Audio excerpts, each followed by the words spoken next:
Hello everyone, তোমরা সবাই কেমন আছো? আশা করি তোমরা সবাই ভালো আছো আর আমিও খুব ভালো আছি। আমি থাকি ডিমাপুর, নাগাল্যান্ডে।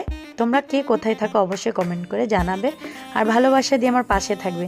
এই যে আমার ছোট্ট ঘর, এখানে আমি, আমার হাজব্যান্ড আর আমাদের দুটো বাচ্চা আমরা থাকি। ছোট ঘর কিন্তু অনেকটা শান্তি।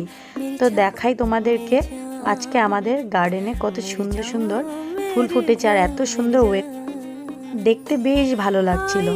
আর ফুলগুলো একদম মানে ডালগুলো নিচে নিচে এসে গেছে না, আমি ভাবলাম তোমাদের সাথে একটু শেয়ার করি। তারপর আমি রান্না বসিয়ে, এদিকে রান্না বসিয়ে এসেছি, এখন দুপুর টাইম। আধা রান্না হয়ে গেছে, ডাল হয়ে গেছে আর এদিকে আলু ভাজি বসিয়ে দিয়েছি। বাঁধাকপির তরকারি বানাবো আর বানাবো ক্যাপসিকামের পকোড়া, মানে আলু ভিতরে দিয়ে। আর কি বানাবো, ধনে পাতার একটু পকোড়াও করব। তো আমাদের ঘরে প্রায় দিনই নিরামিষ খাওয়া হয়, যেহেতু আমার হাজব্যান্ড নিরামিষ খায়, তার জন্য তো আমরা একটু মাছ খাই, মাঝে মধ্যে খাই।